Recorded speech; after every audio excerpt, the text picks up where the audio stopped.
مدینہ کیسے بنا اور اس کی پہل کہاں سے ہوئی؟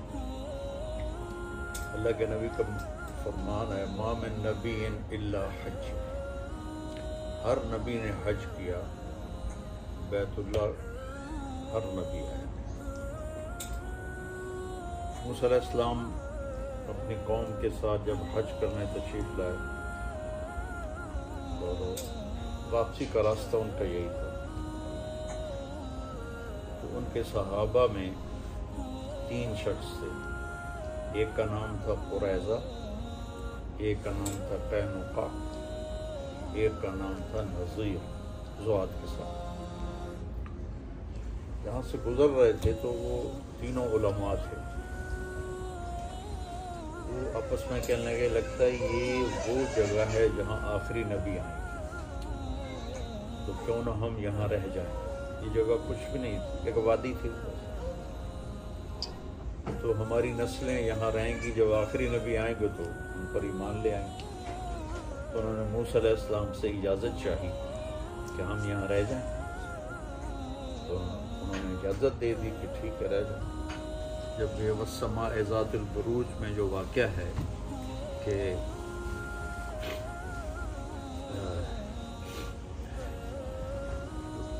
یہودی بادشاہ تھا یمن میں، جس نے عیسائی مذہب قبول کرنے پر آگ میں جلا دیا تھا لوگوں کو، قتل اصحاب الاخدود النار ذات الوقود۔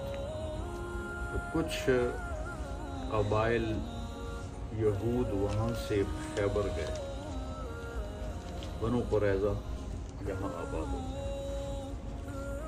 جب قوم سبا پہ عذاب آیا تو اس کے 13 نبی ان کے پاس آئے ان کو سمجھانے کے لیے، وہ نہیں مانے۔ تو وہ ڈیم میں نے دیکھا تھا یمن میں، جب میں گیا تھا 8 گھنٹے کا سفر کر کے میں وہاں پہنچا تھا، اور راستے میں قبائلی لڑائیاں، جگہ جگہ وہ کلاشنکوفیں، بڑا خوفناک ماحول تھا، لیکن میں نے کہا دیکھنا ضرور ہے۔ وہ جا کے ڈیم دیکھا، جو نہریں نکالی تھیں وہ دیکھیں، تو وہاں سے یمنی قبیلے 2 وہ نکل پڑے کہ لگتا ہے کچھ ہونے والا ہے۔ ایک کا نام اوس تھا اور دوسرے قبیلے کے سردار کا نام خزرج تھا، دونوں بھائی تھے۔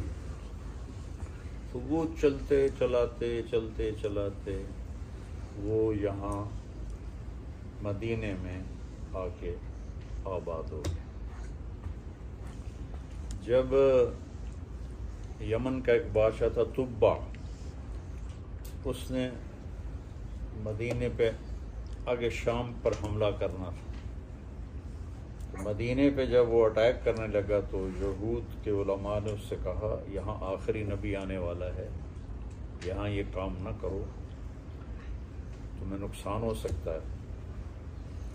تو اس نے پھر نا اپنی فیملی میں سے، اپنے شاہی خاندان سے ایک خاندان کو یہاں مدینے میں آباد کر دیا، اور ایک تحریری خط بھی لکھ دیا، وہ اشعار پر مجھے یاد تھے لیکن اب بھول گئے، کہ میں اس آخری نبی پہ ایمان لایا۔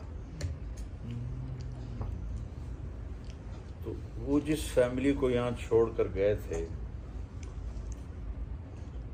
اس کے مہمان بنے میرے نبی ابو ایوب انصاری، طبا کی چھوڑے ہوئے خاندان میں سے تھے۔ اس وقت کی دعا کو اللہ نے یہ آنر دیا کہ ابو ایوب کے مہمان بنے ہمارے نبی۔ تو اوس و خزرج کو آپس میں لڑا کر یہ تینوں یہودی قبیلے مال بناتے تھے، ان کو سود پہ پیسے دیتے تھے، ان سے یہ مال بناتے تھے۔ تو اللہ تعالیٰ نے آخری نبی کو مبعوث فرمایا، تو 10 سال ہو گئے آپ کو دعوت دیتے، کوئی ایمان نہیں لایا سوائے 150 آدمی۔ تو نبوت کے 10ویں سال آپ مینا میں حج کے دنوں میں مینا میں گشت کرتے تھے، جیسے ہم تبلیغی دوست گشت کرتے ہیں. تو کوئی میری بات سن کے مان لے آئے. تو ایک جگہ سے گزرے تو کچھ لوگ نوجوان وہاں بیٹھے ہوئے آگ روشن کر کے ذرا روشنی کے لیے بیٹھے ہوئے. آپ نے دیکھا سارے نوجوان ہیں تو آپ ان کے پاس گئے، میری بات سنو گے؟ وہ کہنے لگے تم کون ہو؟ کہا میں اللہ کا نبی ہوں.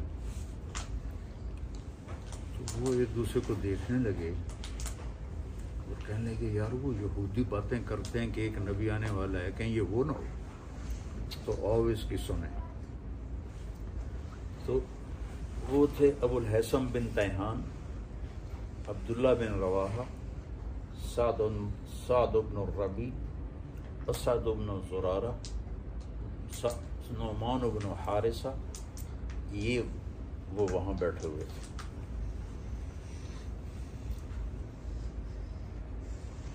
آپ نے ان کو دعوت دینی شروع کی. قرآن آپ کیا تھے؟ قرآن سناتے. اور عبادہ بن صامت 6 تھے. وہ کہنے لگے ہوا یہ کلام تو انسانوں والا نہیں ہے، یہ وہی نبی لگتا ہے، چلو پہل کرو. تم 6 نے کلمہ پڑھ لیا. آپ اتنے خوش ہوئے تو کہنے لگے اگلے سال ہم آئیں گے. تو اگلے سال آپ نے مینا میں ان سے ملاقات کی تو 12 لوگ تھے. ان میں یہ 6 پورے نہیں تھے، 3-4 یہ تھے اور باقی دوسرے لوگ تھے. 12 تھے، جس کو بیعت عقبہ الاولیٰ کہتے ہیں، پہلی بیعت. تو انہوں نے کہا یا رسول اللہ ہم اب اگلے سال آئیں گے. تو مینا تو اب انہوں نے سارا حاجیوں کے لیے پہاڑ ہٹا دیے. تو ترکوں نے وہاں ایک مسجد بنا دی تھی، وہ نظر آتی ہے پرانی طرز کی. یہ وہ جگہ ہے جو پہاڑوں میں ایسے گھری ہوئی تھی اور اس میں وہ خفیہ طور پہ رات کو چپکے سے اٹھ کے جمع ہوئے. ان کے سرداروں کو بھی نہیں پتا کہ یثرب کے کچھ لوگ ادھر گئے ہیں. تو آپ کے ساتھ حضرت عباس رضی اللہ تعالیٰ عنہ کو اپنے ساتھ لیا. تو پہلے حضرت عباس نے بات کی، دیکھو بھائی یہ میرا بھتیجا ہے. وہ ابھی انہوں نے ایمان نہیں لائے تھے. ہم اس کی حفاظت کر رہے ہیں، اس کے دشمنوں سے اس کو بچا رہے ہیں. اگر اسے لے جا کر اس کی حفاظت کر سکتے ہو تو پھر لے جاؤ، اور اگر نہیں کر سکتے تو ابھی چھوڑ دو. تو